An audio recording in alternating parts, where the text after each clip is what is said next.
face scene, so it needs to be supported. We've got BlinG right here in the orange trunks. He is playing Protoss down to the southwest of the Xel'Naga Caverns versus his opponent FlashDave in the purple or the blue trunks by the looks of it. You can never really tell with the Zerg, can you?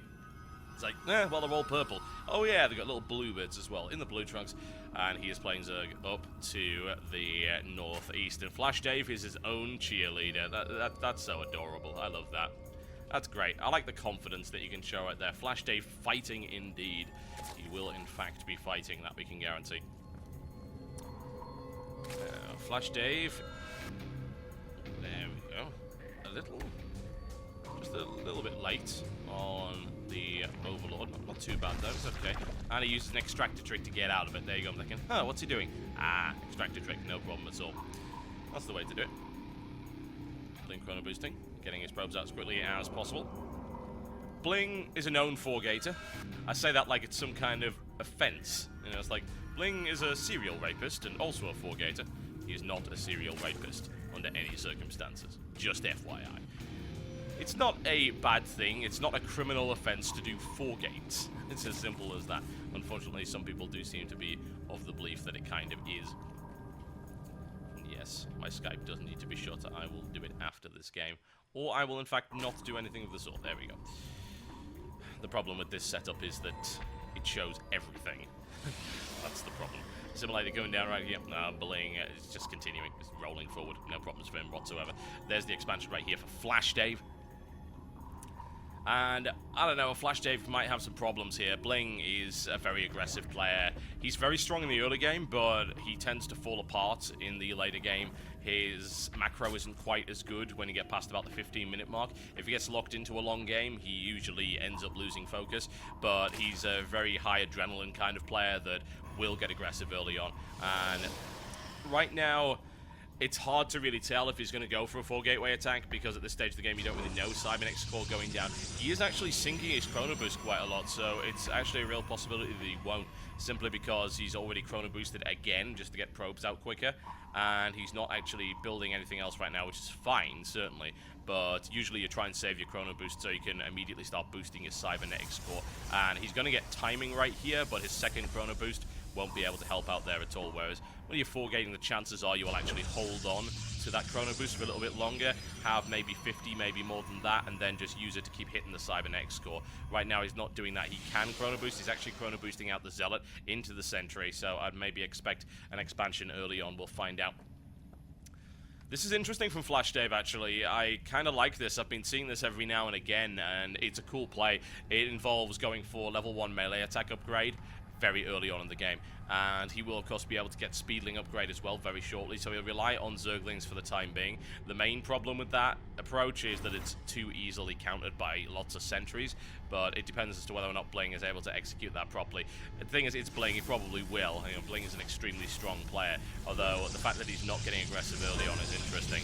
There we go, 2 gateways. Will we see a third? Looks like we will not, which is absolutely fine, and didn't really expect it anyway. I mean, Cybernex core was not chrono boosted, so the timing window will kind of pass, and he's going to go for it anyway, though, by the looks of it. Might be a slightly later 4-gateway, or could be, of course, 4 gates into a transition to something else, which I say sometimes it is, and sometimes it's not. Sometimes you will fake a Nexus cancel down here, and you'll keep that nice and well hidden and do a 4-gateway out of that. Sometimes, if you play like, say, In Control likes to build 4 gates, and he doesn't actually ever 4-gate with 4 gates. If you know what I mean. He'll build an extra 4th gateway so that he's actually got the time that he needs to bring in extra units, and more to the point, he's got the production facilities if he really, really needs units right the hell now. And it's kind of cool because you'll see him go 4 gateways, but he won't push the pylon forward, and he'll go for something else.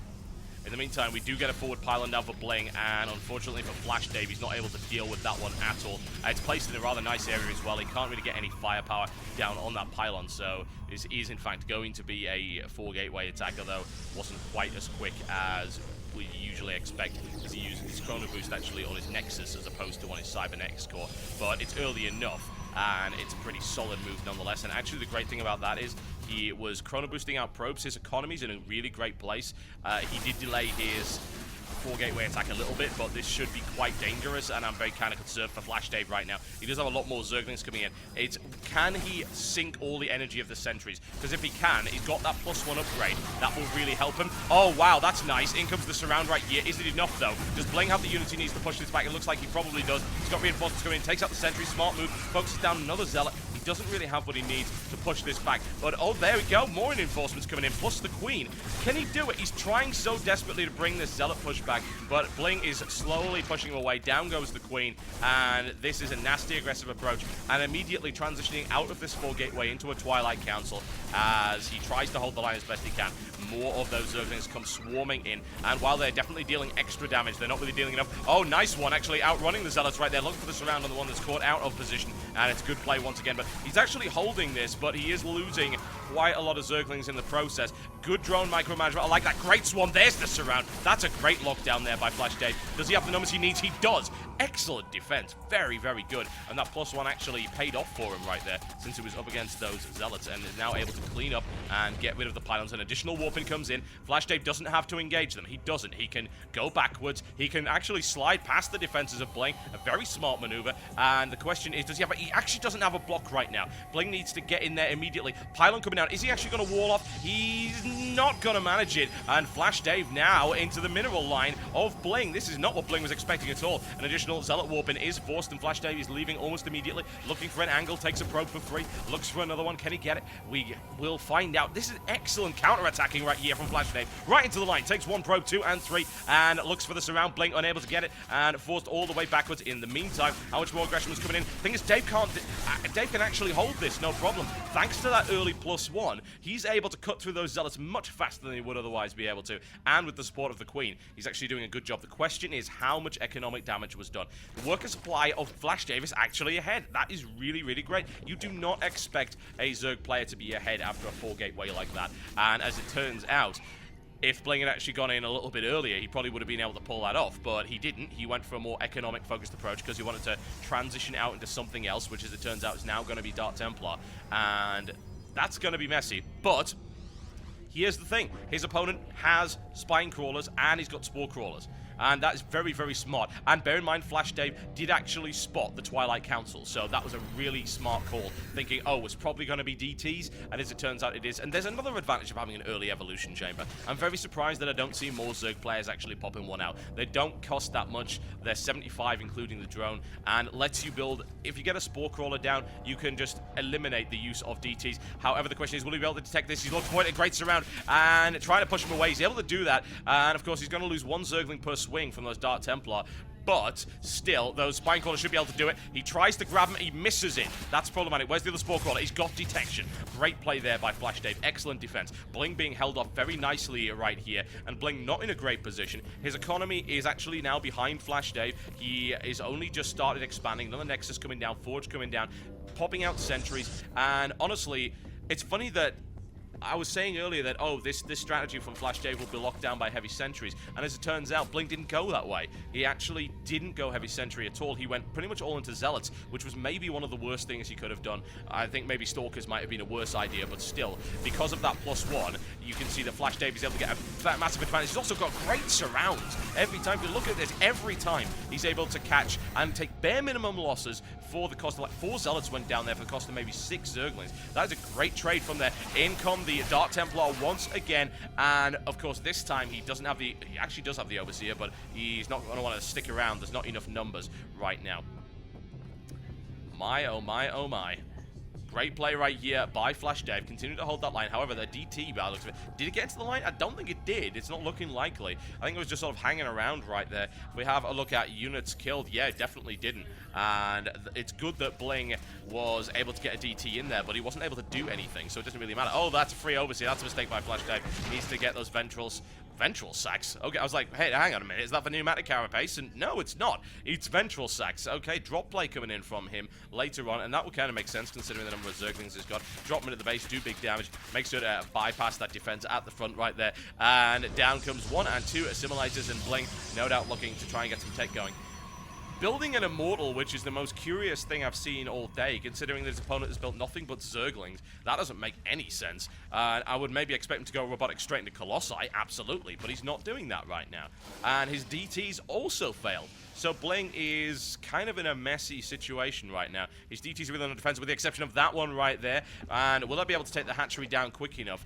I think it probably does enough damage to kill a hatchery actually on its own while it's building. It'll force a cancel, and down goes the drone. Nice deny of that expansion there by BlinG, and of course trying to restrict the economy of his opponent. A smart move. And if you have a look at it right now, FlashDave is still ahead. Needs more Overseers on the field to deal with these Dark Templar, secure this area, spread out, and BlinG walling off right there.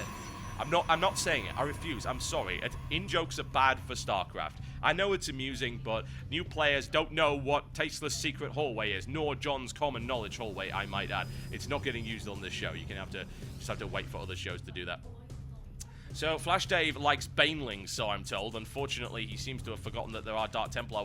I don't know if they spotted him. I think maybe they did, just maybe. In come the Banelings. Oh, it's a Baneling drop right here from FlashDave. BlinG's going to be in a lot of trouble dealing with this. He's got an Archon on the way. I did see that as a little bit puzzling. Do you have any High Templar? Yes, we're just going to build an Archon. Well, hey, whatever. There's an Archon on the field. In come the Banelings. BlinG, you must... BlinG, don't... No, BlinG. No, yeah, get out of there. FlashDave actually... That's odd, really. FlashDave could have bombed that and taken out the entire minimal line, but it doesn't matter, because that was really, really economical use of that. Can he get the Banelings drop down before they get taken out? Come on, drop them. No. Too slow, I'm afraid. And FlashDave could have done more damage there, but it was still pretty awesome, honestly. He did a lot of damage. Takes out 22... count them, 22 workers in that particular assault, even though he didn't land them on there. Oh, there's a second wave of Banelings on the way down here, and a third wave to break through this. And right now, a counterattack on the way from BlinG. What's the unit count looking like? Army supply count in favor of BlinG in a very severe way, actually. What's the static defense looking like? Not good. Simple answer to that. There are Zerglings sort of hiding around the corner right here. However, with an Archon in the mix, the Immortals are a really curious choice, but with an Archon in the mix, certainly that'll be messy. Oh no, BlinG. Where are the rest of your probes? He has Banelings ready to intercept, and this is messy right now. Dave's going to have to be very careful with these drops. He needs to get it right. BlinG moving all the way over here. If FlashDave turns around, he can just... No. Oh dear. FlashDave unable to actually get a good attack in right there. He could have gone for it in the meantime. BlinG is pushing pretty damn hard. Down come the force field. He's not able to wall off all that much against them. However, the Archon is dealing massive damage. 6 kills already and going forward. Needs the defense. Needs to get those Roaches and those Zerglings on the field immediately. In the meantime, in come the Zerglings. Dropped into BlinG's base. How many of these can he actually disable? He looks for it. Good damage coming in. Bear in mind, he has level 2 attack as well on these things. He's going to be able to will them down. In come the Roaches, but FlashDave gives it up. And that's really unfortunate, honestly. FlashDave played incredibly well that entire game, but he just wasn't quite able to do the damage to BlinG's army. I was really happy with how he played. I'm hoping that he plays better in the next round, because really he had BlinG on the ropes for most of that game. However, BlinG was able to build up, and honestly a bit more harassment would have been good, I feel, from Dave, maybe in the mid-game, because he could have stopped that big push of Immortals and Stalkers, as well as Sentries and a few Zealots, and that one Archon that just refuses to die to anything. And a nice play, actually, by BlinG as well, incorporating an Archon into his force like that. And, of course, most players would go for the 2 High Templar with the Psystorm initially, but he went straight for the Archon, and actually it proved to be very effective against the primarily Zergling forces